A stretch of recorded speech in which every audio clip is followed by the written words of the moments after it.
What's up, skeptics? Welcome to another episode of Reason to Doubt, your source for all things skeptical. I am Jordan, and today I'm coming to you live to react to a video that has been floating around the internet. See, at the beginning of the year, I talked to you, my audience, and told you that there's going to be a little bit of a new direction going forward. We're going to do less Shroud of Turin content, and I really meant it. And then Mel Gibson went on Joe Rogan, and I don't have a problem. I can stop anytime I want, but this video just begs to be responded to, and I'm doing it live. That way I don't have to edit it later. So everybody wins. So we're going to jump right in. Now, in case you're not aware of who these people are, Mel Gibson is a lunatic and former director of various movies. Braveheart, one of my favorite movies, even though it has absolutely nothing to do with history. It's still fun. Since he directed that excellent movie, he has gone way off the deep end. And Joe Rogan, of course, is happy to platform anybody and everybody from Neil deGrasse Tyson to literal fascists. So what better place to showcase Mel Gibson's particular brand of insanity than Joe Rogan's podcast? The reason that I chose to respond to this, of course, is that in the middle of his hour-long rant about religion and other stuff, I think in the context of some movies he's going to be making soon at some point in the unspecified future, he talks about the Shroud of Turin. So naturally that is like a bat signal in the air and I get yanked out of bed, So anyways, here is I'm just gonna do clips, respond video. You know how response videos go. If something's wrong with the audio, let me know. I appreciate the heads up about copyright claims. I'm such a teeny tiny channel that, he'd have to really be looking, but whatever. Maybe you'll be the only people who get to see this, and then, you can feel special or whatever. Anyways, so let's jump right in with Mel Gibson's stuff. So we're starting, if you're following at home, starting in at about the 47-40 mark is when he starts doing interesting things. And let me know if you can't hear the video itself too. Historical stuff. Well, I regard the Gospels as history. It's verifiable history. Some people say, "Oh, it's a fairy tale." He never existed, but he did. I agree that Jesus existed. I don't think it's a fairy tale. I wouldn't use those words, but it's not verifiable history in the sense that I think he means it, where literally everything's true. And there are other accounts, verifiable historical accounts outside the biblical ones that also bear this up, that yes, he did exist. And that's also true. Josephus would be one of those accounts. That's a Jewish historian in the 1st century. Tacitus arguably would be another one. So that much is true. Hey, he's off to a great start.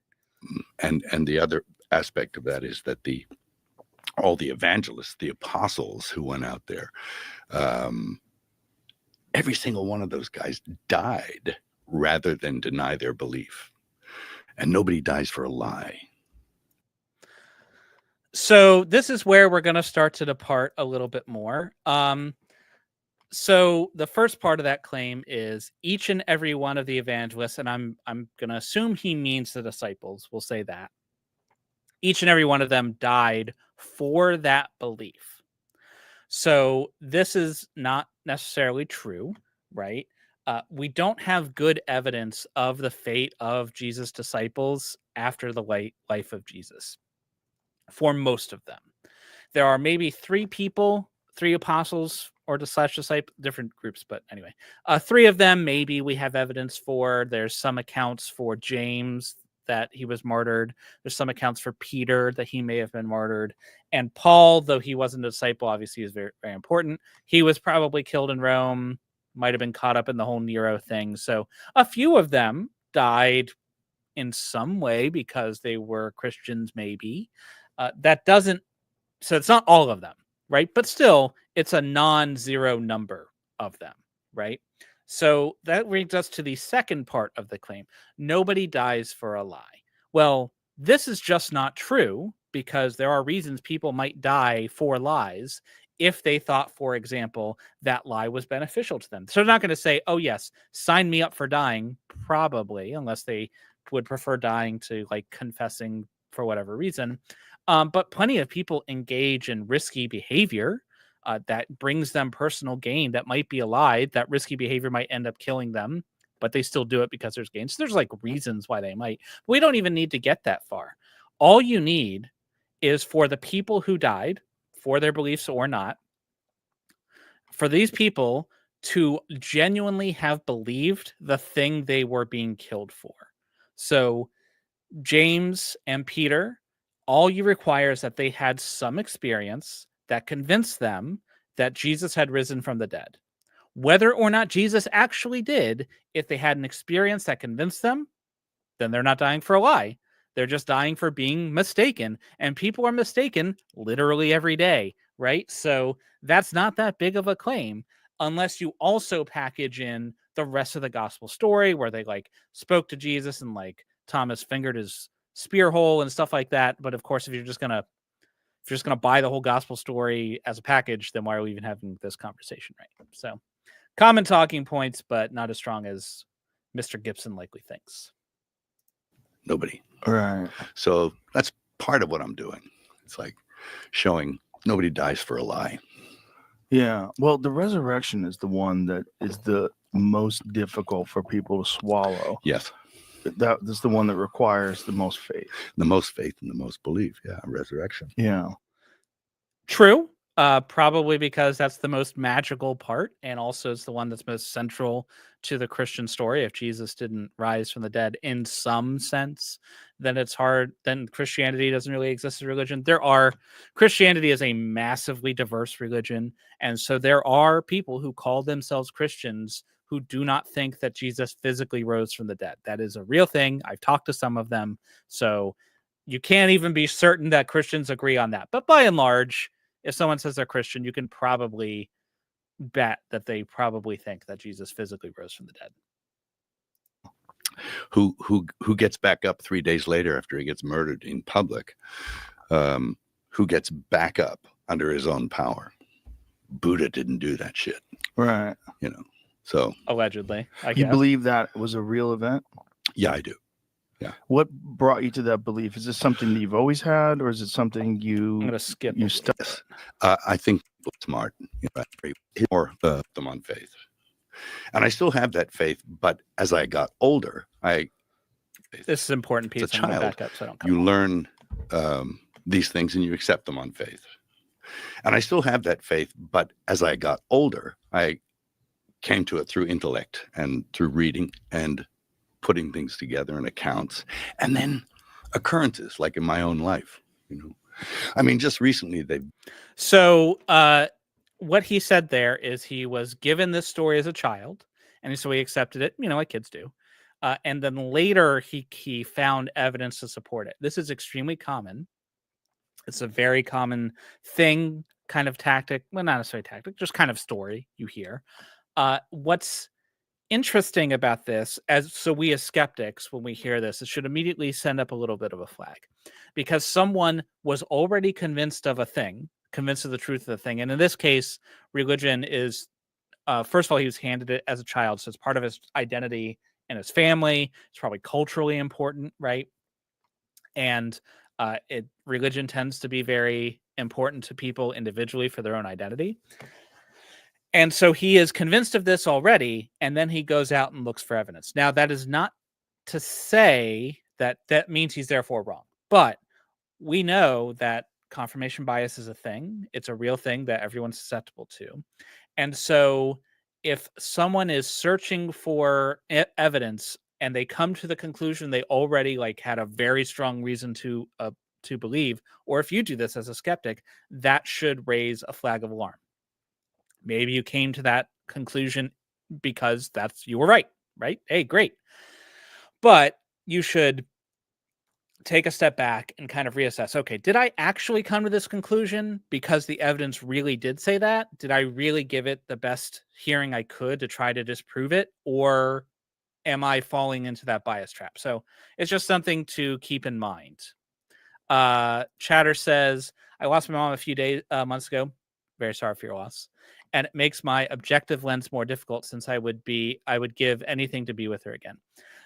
That's fair. It is the part of the reason why religions, true or false, like most religions are false if you subscribe to any of them anyway, right? One of the real benefits that they provide is kind of a framework for mourning and the cultural stories that help people get through it. And hey, I also would love to be with my grandmother again, who was a very religious woman. So I'm not anti-theist. I don't think there's anything wrong with being religious. I mean, as long as you're not hurting anybody else, if it helps you and if it enriches your life, rock on. That's what I say. But and also there's nothing wrong with there's plenty of people who are skeptical and religious. So the two aren't contradictory. Anyway, back to this nut job. Verified the Shroud of Turin. Have you seen that? I've been reading about it, and I know that there's some contention, there's some discussion and debate about it. So he said I cut off the first part. They recently verified the Shroud of Turin. This is a refrain I've been hearing for the last few months. Probably what he's talking about is the Laxis study, which was done a few years ago, and then forgotten about. And then like a few months ago, everyone suddenly realized it existed and it became news story again. So we'll talk more about Laxis later, but that's probably what he's talking about. But they used to think that it was only a couple hundred years old. Yeah. And now they've changed that. Yeah, they said no, it's back then. They also don't. Who is they in this context? Who is the they that thought this and the they that changed their mind? I don't know. So the idea, for anyone who's not familiar with Shroud of Turin, hi, welcome to the channel. You clearly haven't been here before, so welcome. The Shroud of Turin is a cloth a few meters long. It's a cloth made of linen, and it has a fuzzy image of a dude, naked, beaten up, possibly with some blood on his forehead, front and back. So it's like a long cloth as if it was behind someone and was like wrapped over them, and then that impression was on the cloth. And it's allegedly Jesus. I don't think there's any dispute that it's intended to be Jesus, regardless of whether it's authentic or not. So the traditional story, of course, is that this was Jesus' burial cloth, that he was wrapped in this, and then some kind of something happened to leave this image. If you believe synologists and shroudies, they one of the more popular versions is that he did extra dimensional travel and like poofed through the cloth, and the burst of energy from extra dimensional travel seared the image. I am making no part of that up. That is a legitimate thing that has been argued to me in the past. But anyways, that's the story. In the 80s, there was testing, carbon dating, and the carbon dating indicated it was medieval.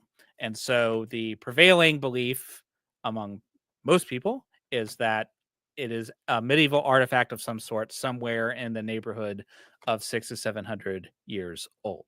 Of course, people who like the Shroud of Turin don't want to take that. And so there's been a lot of ink spilled trying to justify it not being that. If you want to hear a whole bunch about that, we've got a playlist on the Shroud of Turin on this channel where I go into exhaustive detail about the claims about it, so you can go check that out. But that's your Cliff Notes version. Don't understand how it was made, which to me is very fascinating, because it's not paint. It's not, they don't know what caused the image itself and how that technology would have even been available. It wasn't, no. A couple thousand years ago. An intense light. I mean, atomic. What's an atomic? Maybe he means like nuclear energies, like mass conversion, I guess. So Joe is correct in that it's not known what caused the image, what made the image. Like I said, it's a kind of brownish, fuzzy sort of image. Looks better if you view it in color reversed. And it's a very superficial image. It's not clear what caused it. It is probably not paint, like Joe said, so he's correct. There's one guy who when Stirp was going around argued that it was paint. Stirp wasn't able to find any paint. I don't think it's paint for several reasons. One, the one that for me seems most plausible is that if you look down into where the image is, there's no meniscus marks. Like you know how water kind of like has that scoop to it because of surface tension. There's none of that, which would it seem to indicate it's not a liquid, at least, that did it. So probably not paint. Nobody knows why. Of course, if you don't know how something was done, therefore it's magic, right? That's the obvious next step. There's no in between to go, right? Triceratops says, let's see how long I can put up with Mel Gibson's everything before I run screaming. I think this section that I'm going to be talking about is less scream worthy than the rest of the episode. Like I watched Pareidolia thing, or I watched some of it. I didn't want to like taint my own view of it before I did this episode, so I've seen a little bit of it, and I think there's more scream worthy stuff over there. Hopefully this will be less insanity inducing. So Gibson says that the image was made by intense light, and there's absolutely no evidence behind that, or he cites no evidence. The idea is that the body somehow releases radiation. That's their favorite explanation. When he's talking about intense light, he's talking about probably ultraviolet light is the one that they usually use. Now, they will point to a study where UV light was used on a linen cloth, and it made kind of a brownish image that looked kind of like the discoloring on the Shroud of Turin. And so it's like, oh, look, UV light can do it. And they did some calculations, and it would have been a very intense, brief burst of light. But the thing is, if you actually read the study and look at the pictures, it does look a little bit like what is on the Shroud of Turin, but it doesn't match it anywhere near all its particulars. It's the Shroud of Turin coloration of the fibers is all about the density of colored fibers. So all of the fibers that are colored are about the same shade of darkness. So when the image looks darker, it's not that the fibers themselves are darker, it's that they have more discolored fibers packed more tightly. Just like if you have like a whole bunch of black dots, if you zoom out, the more black dots you have in the area, the darker that patch will be because of the combination of black and white. Same sort of things happening here. The UV experiment did not recreate that. It's exactly what you'd expect. It's very dark at the top and kind of gradually fades out as you go lower. So was it ultraviolet light? Again, I don't know. Nobody knows. But it's certainly not a given. To leave almost like a photographic imprint on a piece of cloth. Yeah. And it's wild. Pull that up. Pull the Shroud of Turin up. Oh, yeah. It's wild to look at because it's so interesting. Oh, yeah. First century Hebrew male, because the hairstyle was from the first century, and a Hebrew hairstyle that he was. The dude in the Shroud of Turin has like long hair. Is that like were the Hebrews the only people who had long hair?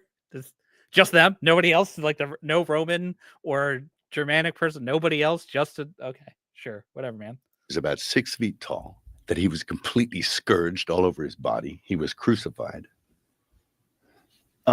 So this is a point that Christians seem to find very persuasive, and I do not understand why.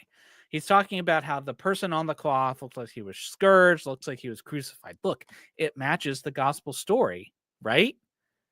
But like, yeah, it's supposed to be Jesus. Of course it matches the gospel story.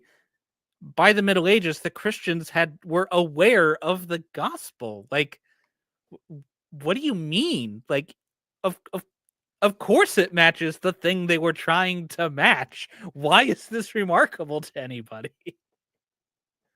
That's it there. The one on the left the one on the right is just like an artistic rendition. That's the face. Yeah, click on that one. The face. Yeah, that's good enough. Get that large. That's fucking crazy. Yeah. Scourged, beaten. Yeah. The wounds on the thorns, the hands, the feet, and this. Again, why are we surprised that it looks like the gospel? Of course it looks like the gospel. It would be more surprising if it didn't, honestly. Scourging, and the hairstyle was from the first century, and the pollens that they found in the cloth were from that region. Yeah. Also, just throw that out. Pollens, right? Pollens were in the cloth that were found in that region. Another very common. Don Giovanni says, coincidentally, the person on the cloth looks like Mel Gibson in Passion. It does, and I that must be a miracle, right? That's the only explanation for why in Mel Gibson's movie, The Passion of Christ, Jesus looks kind of like this guy. They must have used the Shroud of Turin, right? Anyways, the Pollens. So there was an assertion. There was a not biologist, let mind is blanking. Plant scientists, whatever they're called, botanist. There's a botanist who many decades ago alleged that you could. So there are pollens on the shroud. Start there. There are in fact pollens, and he alleged you could, if you scrutinize the pollens closely, you could determine exactly what species they were, and these species were from the region of Israel, where Jesus, of course, would have lived and died. Other people later claimed that it was like they were extinct species, but the original botanist, I don't believe, claimed that. So that was like, oh, look, the cloth must have been in Jerusalem, therefore, likely Jesus. Now, I'll give it to them that does increase the evidence. If that were true, it would be evidence for it being authentic. Because any claim, if true, like if the observation, if true, would make your hypothesis more likely than it would have been without, then it is evidence, right? But of course, it wouldn't be conclusive. It would just mean the cloth went to Jerusalem at some point. It doesn't mean that that's necessarily Jesus' cloth. But that claim is not it. Well, the claim that the botanist found it, that's true. That is a thing that he believed. Later botanists have scrutinized his work and determined that you cannot accurately or reliably identify pollen to that extent. The best you can say is that the pollen's from the Mediterranean. Well, that's a lot less narrowed down, right? So there is pollen on the shroud, but it definitely doesn't prove that it was from Israel. Maya says, Sarah has a point. Rogan is allergic to logic or something. Rogan is such a bizarre guy. He's weird, but like, as like looking at it as a skeptic, sometimes he will just hook, line, and sinker, just immediately just absorb anything the person in front of him is saying. And then sometimes he gets super skeptical and pushes back, and it just seems like just a complete coin toss as to which version of Joe you're going to get from moment to moment. Very strange. Let's see. Chowder says, if it's blood on the shroud, does the blood appear to show up prior to the image, as many pro-shroud individuals claim? Thanks for your super chat, $10, very generous. So that's a great question. It's been a while since I did the image portion of my episode, so I'm quoting from memory. I could be wrong. I believe that it's hard to say because they don't know where how the image was made, and the blood kind of blots out the area there. I don't remember, honestly, how definitive. I have heard that claim a lot. I don't remember, honestly, which version it came from. I don't think either way it would be that conclusive because we don't know how the image was made, right? So it's not like, oh, the image was made this way if it wasn't a miracle, but the blood came first, therefore it can't, like, we don't know how the image was made. So it doesn't really tell us much. Don Giovanni says he believes everything his guest says, even if they contradict. I'm going to push back a bit because I have seen Joe push back sometimes really hard. I don't like watch Joe Rogan's podcast, but I see clips of him on TikTok and stuff. I have seen him push hard against a guest occasionally. But it's not like, oh, he pushes back against the craziest claims. No, like I've seen him nail a anti-vaxxer to the wall, and I've seen him then believe the same anti-vaxxer 2 minutes later. I don't know. I guess he got punched in the face a lot. So there we go. Okay, so let's move right along. Also, the weave was a first century weave that was typical. It wasn't typical, even if it was first century. The weave itself is kind of unusual. It's a 3-in-1 herringbone weave. Thank you very much. I have a brilliant mind. I am pretty smart. I am not, however, I should say, if just in case anyone's new to this channel, I am a nuclear engineer. That is my background. I don't have any expertise in textiles. I have no expertise in art history or history of any kind. I am not an expert in. If I talk about radiation, I have a little bit of expertise there. I don't have any expertise in anything else I'm saying. So this is just a guy in a bow tie with a hobby. I've done some reading. My sources are in my more like well-produced videos if you want to see them. I just try to be a good skeptic and apply skepticism. That's what I'm trying to do. But do not believe, I'm not an authority on this. So definitely check me before you just believe me blindly. But the weave, sorry. 3-in-1 herringbone weave. Kind of rare. And it is not distinctly first century. I looked into this one specifically, trying to see if there was any evidential value when it comes to the weave. I saw some textile experts who said it could just as easily been medieval. I saw one textile expert said it was probably first century because of that. I saw one that said because of the errors in the weave, you can tell it is definitely not first century. And so I have a bunch of textile experts who, so far as I can tell, can't come to any kind of conclusion. So my conclusion, the only thing I can do with that information is give it no evidentiary weight. So I give no weight whatsoever to the kind of weave it had towards Middle Ages or first century, neither one. It just bears no weight to me until I see better evidence. And another guy, an archaeologist who I knew who actually translated the Passion into Aramaic, told me that if you look close, you can see the image of a Tiberius coin marks on the eyes. Now, I don't know if that's real or not. I've never actually checked that, but that is so crazy to me. That might be the single craziest thing he says today. A guy I knew told me that if you look close, you can see a Tiberius coin on it. I haven't checked, but I believed it without any kind of what is happening, Gibson? Like, you have the picture right there in front of you. You didn't check, and you're just gonna spout this? Like, it's not like he's having dinner with a friend and he's just kind of like, he is on a podcast that, for better or much more likely worse, is listened to by millions of people. Like, you're not gonna, and it's not like someone forced him to bring this up, right? Like it wasn't like he was ambushed with this and so he wasn't ready. Like, he decided to bring up the Shroud of Turin. So like, yeah, that's crazy. Triceratops says source, some guy et al. Yeah. Yeah, some guy I heard. If you can't trust some guy, who can you trust, right? Oh my goodness. So the coin thing is just pareidolia. Pareidolia is the inclination of humans to see patterns in things. It's what happens when you like look at a cloud and it looks kind of like a face or Pikachu or whatever.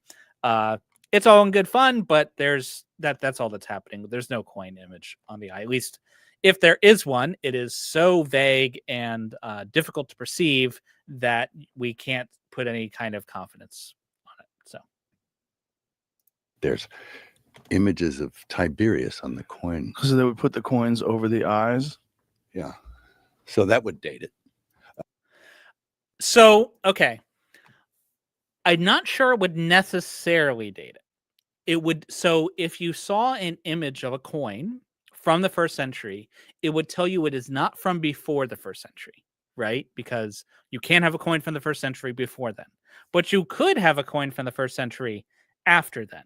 I would say it is some evidence, because it seems like a Roman coin would be easier to find in a Roman province in the first century than it would be in 14th century France. So fair enough. But even then wouldn't necessarily be conclusive. But the coins are not there, so it doesn't matter.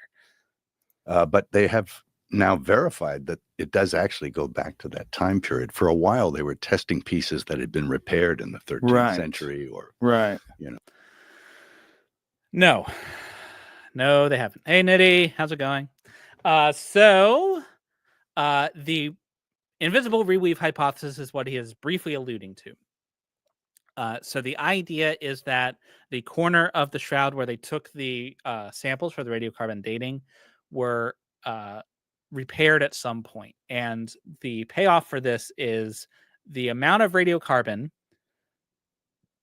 is medieval. And what I mean by that is that when you do radiocarbon dating, you measure the ratio of radioactive carbon to not radioactive carbon. And that tells you how long it was since the thing that was alive stopped being alive, right? And so the longer it goes, the less radiocarbon there is. There was too much radiocarbon for it to be first century. There's just enough for it to be 13th century, right? And so all of the flaws of the radiocarbon dating aside, that much was measured. Don't listen to anybody who tells you differently. Joe Marino, the person who is like the big Shroud of Turin repair guy, he accepts that the amount of radiocarbon they measured was what was there. Bob Rucker, my nemesis and alleged other nuclear engineer, he also accepts that the amount of radiocarbon they measured was actually in the cloth. So all of their smokescreen about how the radiocarbon dating was unreliable, it's complete nonsense. It's a total red herring. They don't even believe it because they accept that the amount of radiocarbon they measured is in fact there. Okay, that's my rant there. Invisible Reweave, what you get is they say a later amount of cloth was woven in to a first century cloth. And when you take more carbon from later and less carbon from earlier and combine them, you get a middle amount of carbon. And so the idea is that there was a first century cloth. It was damaged. Some nuns came in and did this amazing technique that's completely undetectable to anybody, even with a microscope. And that blend is what gets you there. It doesn't, I don't think, hold up to scrutiny, though. I do think it's probably the best alternate explanation they have. I don't think it's a very good one. If you want to hear all of my explanations, you can drop it in the chat and I'll tell more about it, or I have a whole episode on it. But anyway, it is definitely not a given.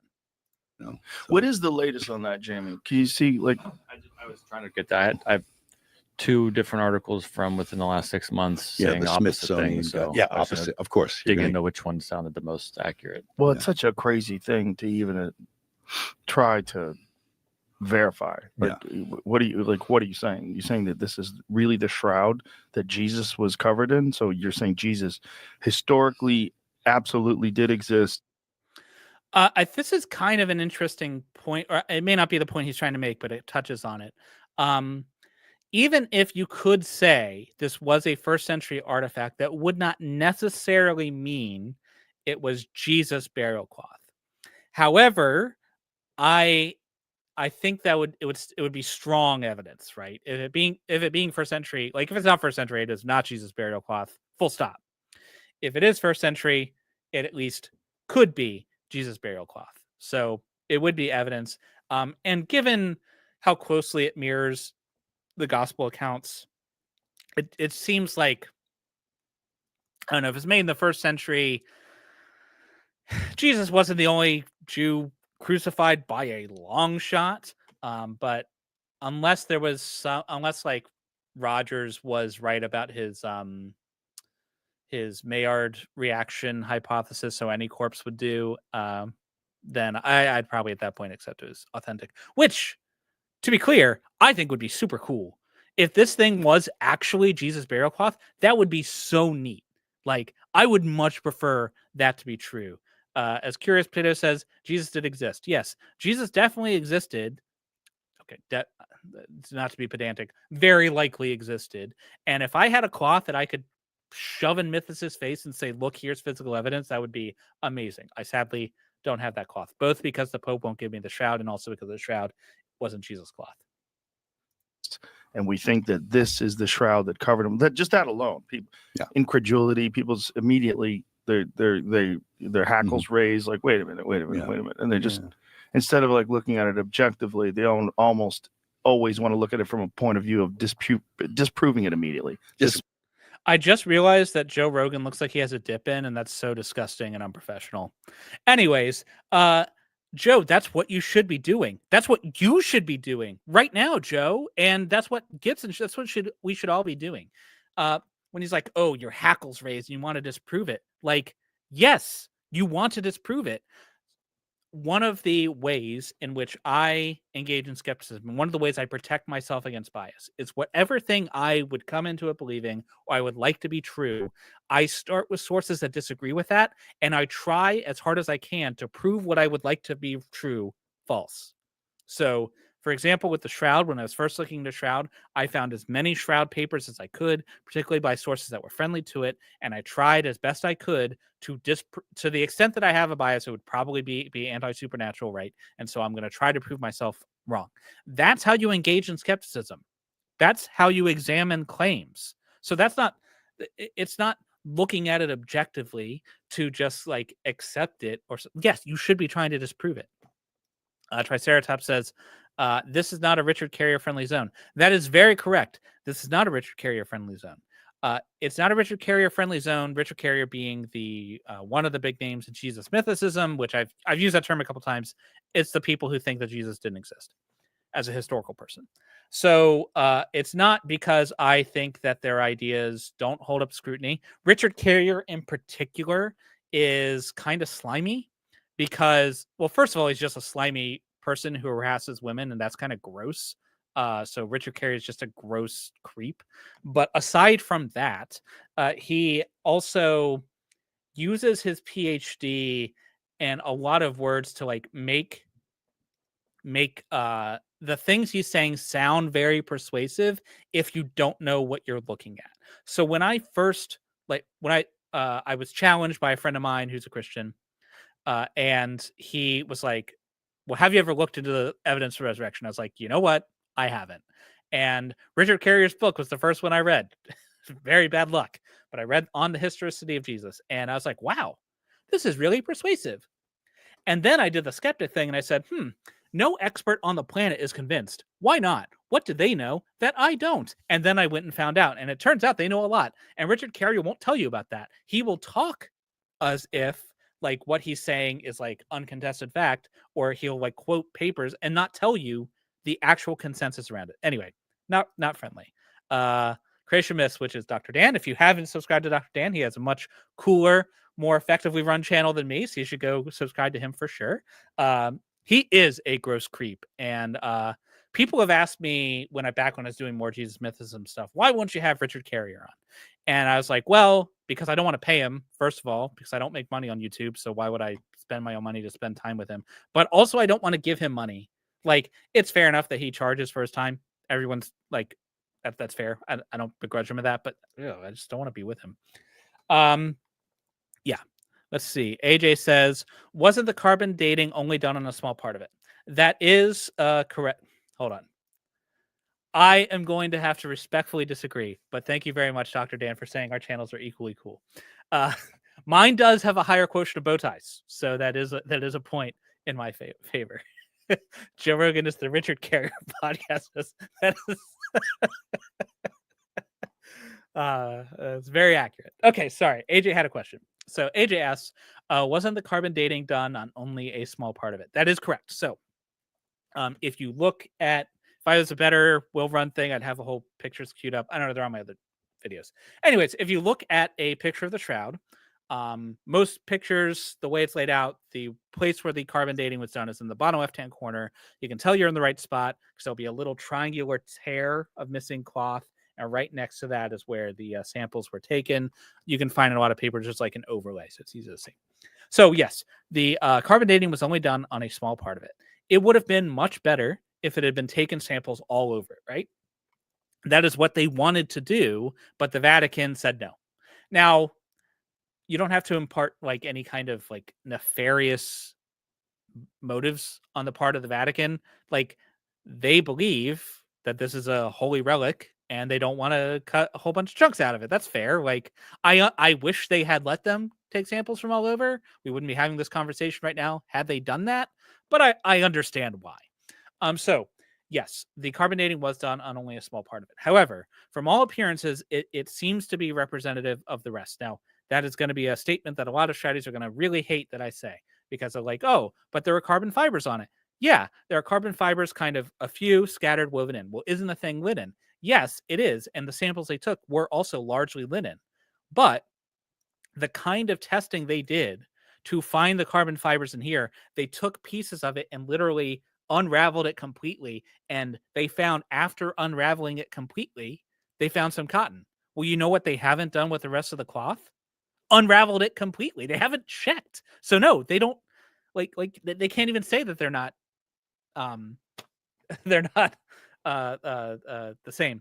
And the amount of carbon cotton that was in there is commensurate with it being like having been made on a loom that also worked with cotton. So like, there's no good evidence that it is not representative. There were textile experts there who were like examining the whole thing, and they seemed to think it was a good sample. So yeah, I think there's compelling reason to think that it's a representative sample and not very compelling reason to think it's not. And the explanations you need to get, the problem is it's not like we're arguing over like a couple decades, right? If it was like a decade to the left or right, given the flaws in the carbon dating, I don't think you can use the carbon dating to tell you that, right? But trying to get your carbon to go from 14th century to 1st century, that's a lot. That's a big difference, and it just doesn't work. On JRS, did I call them shroudies? Yeah. So I've gone back and forth as to like what to call them a lot. I have heard several of them call themselves shroudies. So this is a term that at least some portion of them use for themselves. When I had a conversation with Bob Rucker, I think Joe Marino was there, a couple others who were perfect in that conversation, though Bob is kind of a dick. But outside of that, it was perfectly fine. I asked them, and they said some of them called themselves shroudies, and they said syndenologist is like the official term. So if you want to be absolutely correct, syndenologist is the way to go. But shroudy just rolls right off the tongue. Chowder for $5 says the carbon dating also included problems with a priori confidence levels among the 3 testing locations, correct? Chi-square. So yeah, there is definitely problems with the carbon dating, and my series on that goes into what those problems were. So I don't want anyone to walk away from this thinking that the carbon dating was without flaws, because it definitely had flaws. There is according to the analysis that was done by Riani et al. In, I don't remember what year, but it's the only paper by them that you'll find. There was some underlying difference between the 3 samples. So you had 3 labs, Oxford, Zurich, and Arizona, that did it. Oxford, Arizona and Zurich, their dates were very close together. They were right on top of each other. Oxford's is a little bit older than the other 2. And when they originally published the results, they kind of mashed them together and did some not right statistical things to do that, that they should not have done. And so they did that to make their results seem homogeneous, but they were in fact heterogeneous. So it is true, yes. You cannot say with a 95% confidence level that the shroud is made from between 1260 and 1360, I think, it's something like that are the dates. So that range, not a 95% confidence level. So like I said, if you are looking for what decade was it made, I don't know. It definitely was before it showed up in France, like, and they had it like hanging up in a chapel. Definitely before then, and also it's kind of ironic that it shows up in history right when the carbon dating says it should. But fortunately, the question we're after is not what decade it was, but was it 1st century or medieval? Well, for that, like, the little problems with the dating are not a problem. Thanks for your super chat. Oh yeah, we're supposed to be looking at Mel Gibson. Let's talk to him again. It's missing it immediately. But that's that's science, isn't it? You have to sort of you play the devil's advocate. Yes, that is science. You play the devil's advocate. Dr. Dan can confirm that is in fact science. And that's okay. Go for it. Are you aware of Graham Hancock? Oh no. Graham Hancock is he's sort of a historian that has a very he's got a series on Netflix. He's a fascinating guy, and his career started because he was investigating these accounts in Ethiopia of the Ark of the Covenant. Right. And that they believe the Ark of the Covenant is in this one church that's protected by all these monks that wind up getting cataracts and radiation disease and sickness. And they think that it's because they're protecting this Ark of the Covenant, this actual thing, that it's an actual physical thing that's there. And if you touch it, you get zapped. Yeah. And that even being in its presence fucks these people up. Maybe. Who knows? I mean, it's got to be someplace, right? They buried it. They lost track of it. Yeah. I just want to marvel. That went on for a while. If they're going to copyright strike anything, that would be it. But like, do you see the utter, like, the complete credulity in which they just accept this? Well, it's got to be somewhere, right? It's got to be somewhere. Like, this just crazy story. Oh, the Ark of the Covenant is obviously in Ethiopia, and it's stricken down by a bunch of like people protect it, get cancer because of the radiation. Oh, that tracks. Definitely don't need to look into this anymore. Like, it's crazy. This is crazy. And he says, why would God disease its protectors? Yahweh only messes with you if you touch it. Well, not anymore. I mean, it has been around a while. Maybe like the radiation shielding that has like degraded over time, and so now the radiation can get out. And why is it why is God energy radioactive? I don't know. Maybe has God energy like gamma rays this whole time. I don't know. But yeah, they just yep, totally. Some guy on a special on Netflix said it, so it must be true. Yeah. But man, it used to be. And all the stories are, I've even touched it. What's the structure of the, but I think when Moses was like manna, like, for example, they say that called Golgotha, the place of the skull, because that's where Adam's head is buried. What? I've never heard that claim before. So the claim is that Golgotha, which is where allegedly Jesus was crucified, is the place of the skull because that's where Adam's skull is buried. What? Like, what? No, first of all, no. Nobody knows where Jesus was actually crucified. Fun fact, there's a bunch of different potential places. Nobody knows exactly where it was. But like, just like logistically, Adam was before Noah's flood. So even if you want to believe the Bible's literal or whatever, which you'd need to in order to think there was a literal Adam, there wasn't. But if there was, but there wasn't. Why is his skull there? How did it get there? Like, well, I guess it's got to be somewhere, right? So, Really? Yes. And it's also, I don't know why that kills me. Really? Yep. Okay, moving on. Andre wants to know why his skull would be buried separately from his body. Well, obviously, so they can have the Hill of Skulls. It would be a cool name. It was the Hill of Body. Well, that is kind of a cool name. I don't know. Yeah, maybe it was like a relic thing. You know how like in the Middle Ages they would like have the foreskin of whatever saint. Maybe they'd like split it up so everyone could get a little piece of Adam. I don't know. Okay. Curious Potato says, remember that the Ethiopians were ready to die for it when the site was attacked. What it was, they had no idea. And no one would die for a lie. Therefore true. Settled. All right. perhaps the same place. And it tells you it's kind of in the same area where Abraham almost sacrifices Isaac. No, it's not. No, it's not. I mean, I guess area is a little like vague. So like, it depends on how loosely you want to call area. But no, it's not. And also that story is so weird, right? Like it's human sacrifice. It's messed up. God's like, hey, you need to kill that guy in front of me. And Abraham's like, got it, chief. Like, knife out. Oh my God. Anyways, that's not how to do it this though. Let's keep going. Oh. So it's so it's interesting. Yeah. Yep. Wow. There it is. And you can see the Place of picture. the skull, memory, myth, in the Chapel of Adam. What did That's what based off of their research thought it was like a Does date to nuclear the time of Jesus. researcher. So the one who All right. thought it Hold on, I wasn't Googled that. sure. Both those articles just asked like one person, like one researcher thought it was, another researcher based off of their research said it wasn't. Can you put it to the one that thought it was? Let me see. I thought that A would be nuclear interesting. researcher. Jesus The other Christ. one was like a AI artist from Brazil. Yeah. So I don't know who has the most. Okay. Right. I kind of butchered it a little bit, but they're talking about the Laxis paper. So now's a good time to talk about that. The Laxis study, WAXS, was published in Heritage. Heritage is a paper that, as far as I can tell, is legitimate. It's not super prestigious or anything, but it is a peer-reviewed paper.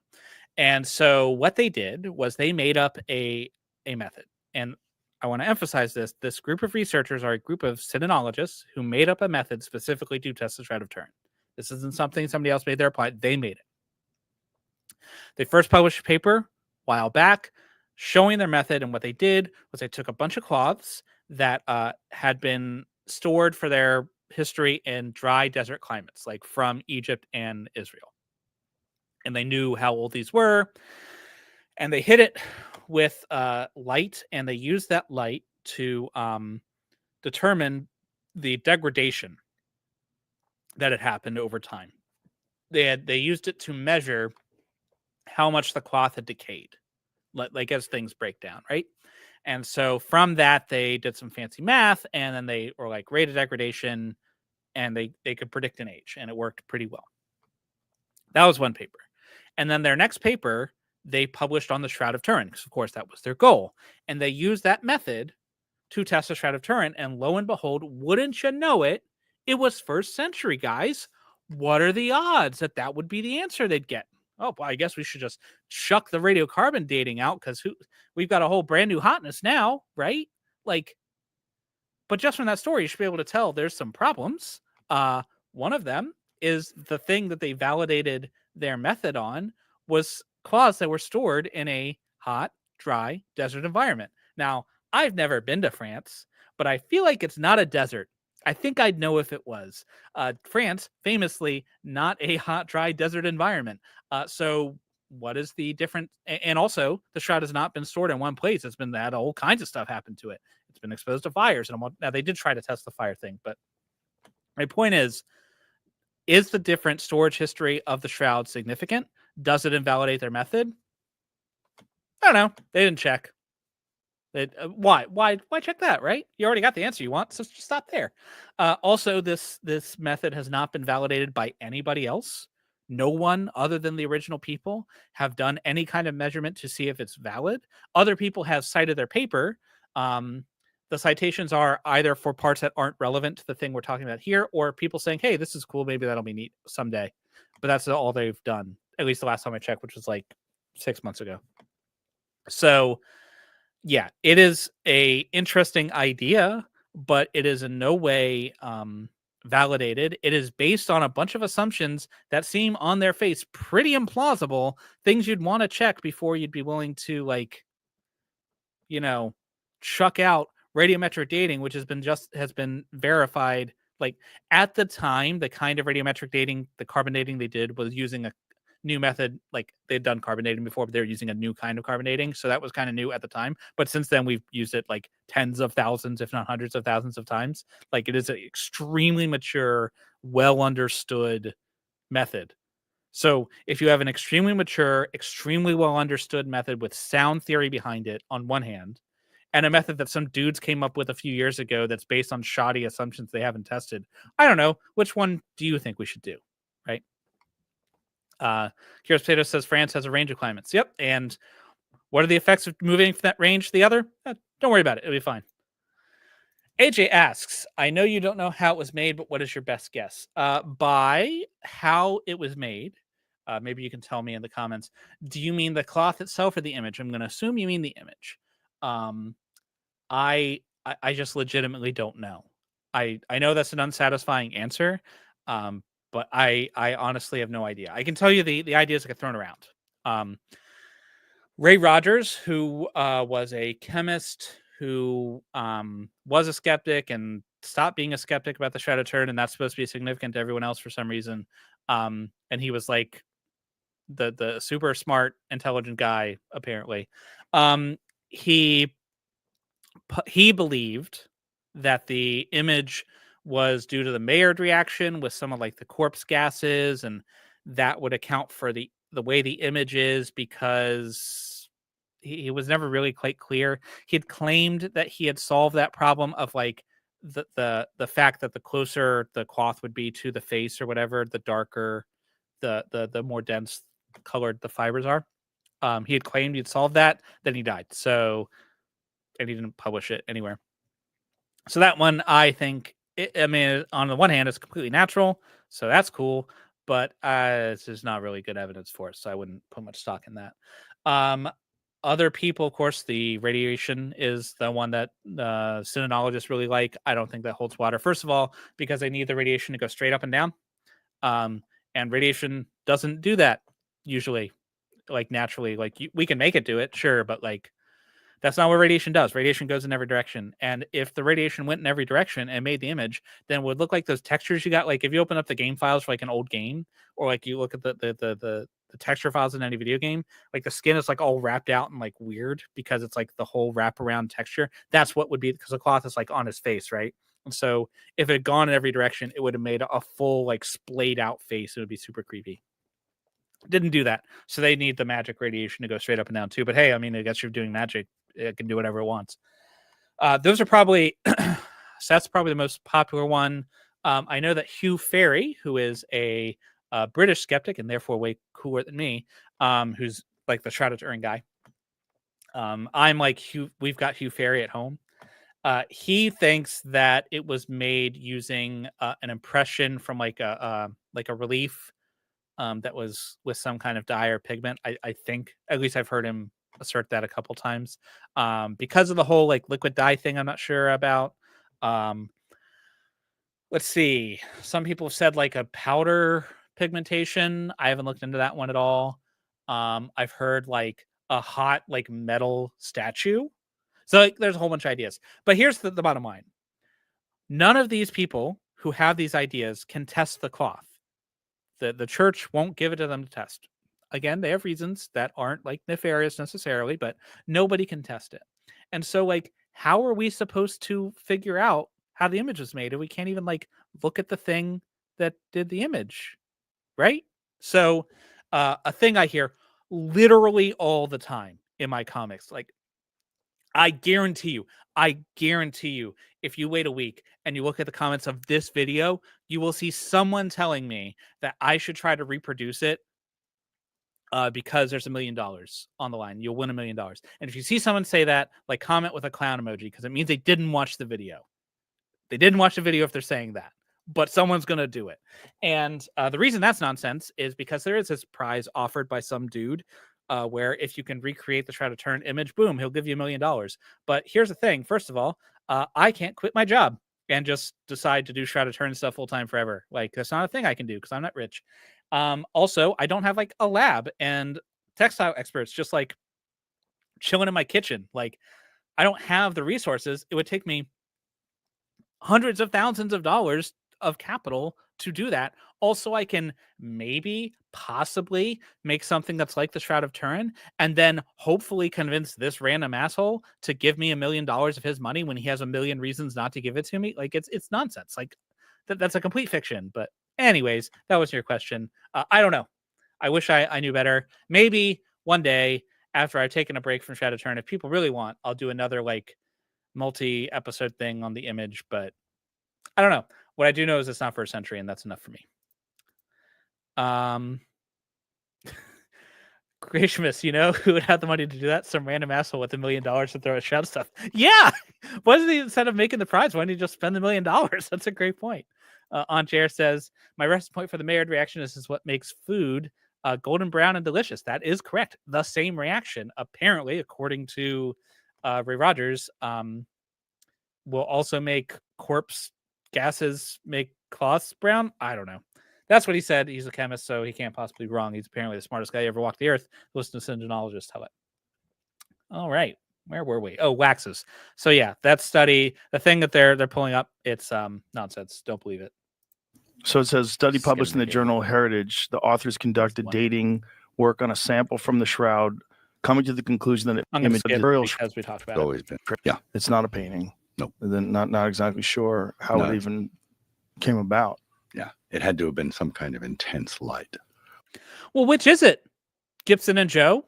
Do they not know how it was made? Or what did it have to be some intense light? It literally cannot be both. It cannot be both. We don't know. And also we do know when it was this thing. Like, I can't tell you how many times I've made this point to people in my comments and elsewhere. We don't know means we don't know. That is all it means. That is all it can mean. We don't know does not mean, therefore we do know, and it's thing.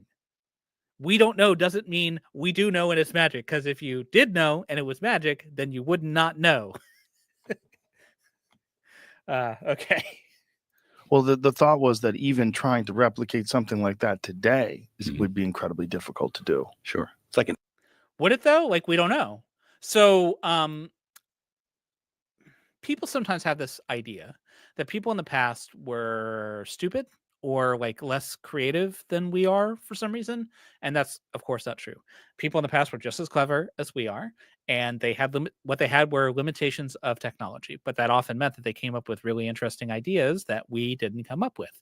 And so this is not unprecedented that someone in the past had a way to do a thing and we're not sure how they did it. Some examples from history would be Greek fire.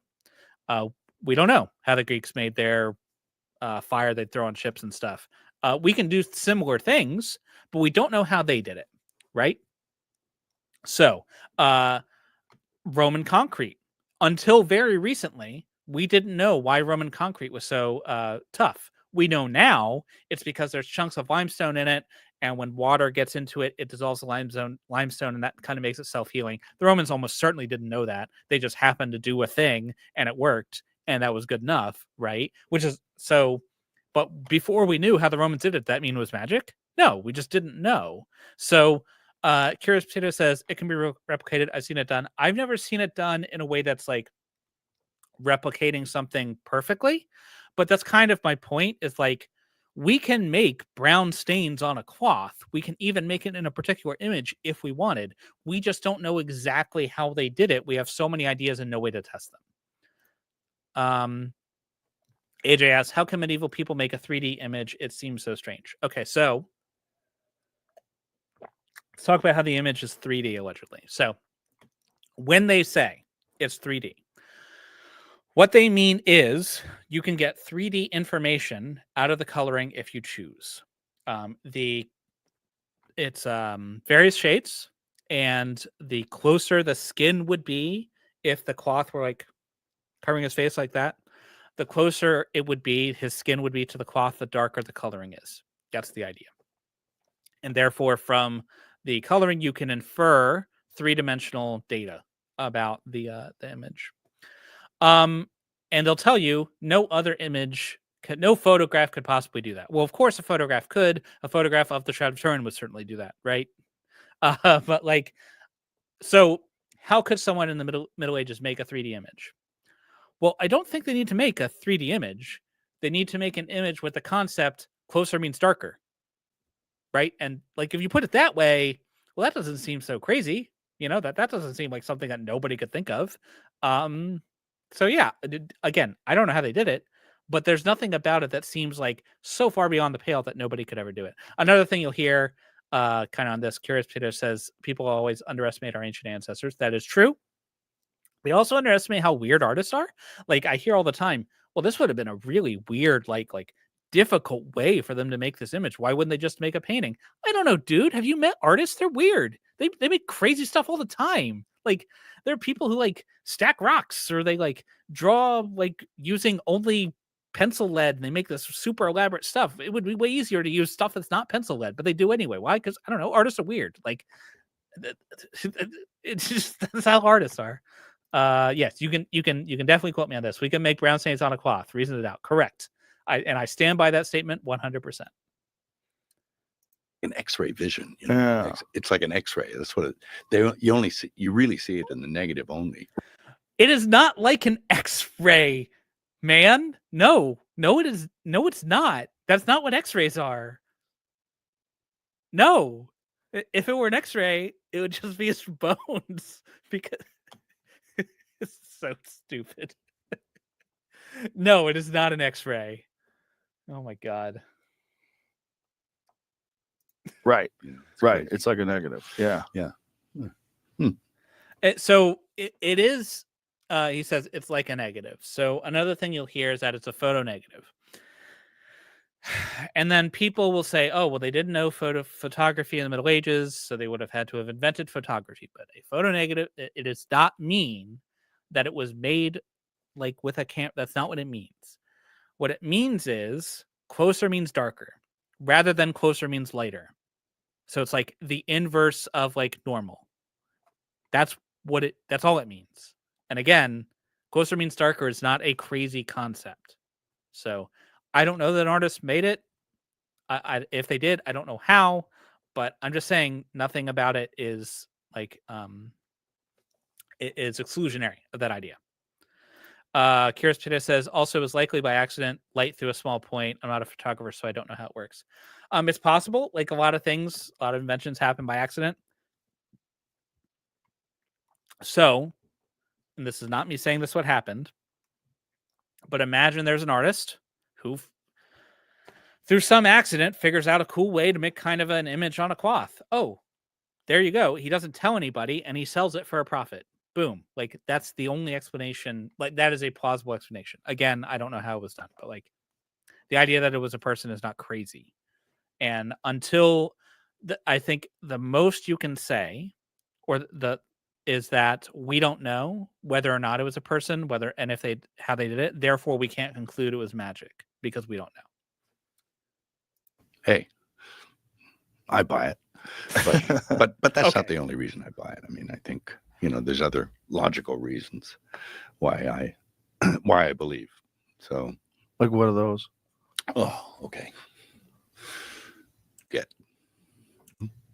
And I mean, I don't think it's any secret. I am flawed in the fact that I am by nature born an alcoholic, right? I did drugs, I did alcohol. So I'm not going to go through his whole story here. Basically, he just talks about why he accepts it, and he was an alcoholic and a drug addict, and he stopped doing that, and therefore God. Triceratops says you'd buy anything, dude. Yeah, apparently. Some guy at Al said that it was coins on the eyes. I didn't look, but I guess it's true. Anyways, so yeah, cool that he was an addict and like is now in control and no longer suffering. Well, I don't want to say they often still. Let me rephrase. It's cool that he's no longer engaging in that self-destructive behavior. I'm happy to work for him. And if a belief in God helped him do that, awesome. I'm glad it worked. Like, believing in God can have value for people, and that's fine. That doesn't mean God exists, though, right? Like, it's not a miracle.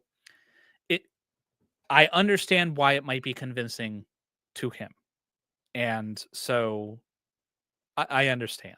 But from the outside, I see people from a variety of cultures and religious traditions who have a very similar story, but come to completely different conclusions. Triceratops nails it right here. A close friend of mine kicked alcoholism when she became a Buddhist, and now she's a monk. Exactly. Does that mean Buddhism is true? Well, if you kick an addiction, the religion that helped you do that means it's true, right? That's what it means? No. I mean, it means the religion helped you. That's all it means. And there's nothing magical about that. Having a support structure, being tied into a community can help with that. Now, it's not necessarily not that, but like it's not evidence. It's not good evidence because we have the same evidence pointed a whole bunch of places. Here's Potato says it's better he's not getting wasted, but he was more fun then. He seemed less crazy then, but it could be it also could be he's getting older and old people are crazy. Who knows? So you don't need the fact that you recovered is great, but it's not proof of God. Okay, well, that is the end of his Shroud of Turin part. The rest of it is him talking about his own personal story. I think Pareidolia covered most of that. So if you want, check out his channel. I'm no way affiliated with it, but it's a good channel. Anyways, AJ says the church doesn't allow people to test the Lady Guadalupe, right? I have no idea because I have not looked into that yet. However, you are like the 10th person to tell me I should look into it. So maybe I will. Drop a comment down below after this if you want me to do that. And the more people comment, the more likely it is to happen. Okay, so that was my little Shroud of Turin content as a treat for myself. I went a whole month. Okay, I went most of a month. I went almost. Well, my first video was like the first week, so I went like 3 weeks. Hey, that's. I'm working, guys. I'm making it. Without Shroud of Turin content. So this is just for fun, because it's on Joe Rogan. I am now the relic person. I will take that as opposed to being the Shroud of Turin guy. If I can just be the generic relic guy, that I would take. That's fine. So anyways, thanks for coming. Thanks for coming to the end. What I've got coming up in the future, if you're interested, I will be talking to Trolley Dave, who is a philosopher. We'll be talking about evidence, which is relevant to this and everything else. What is evidence? What should qualify? What do we mean when we say evidence? That's kind of important.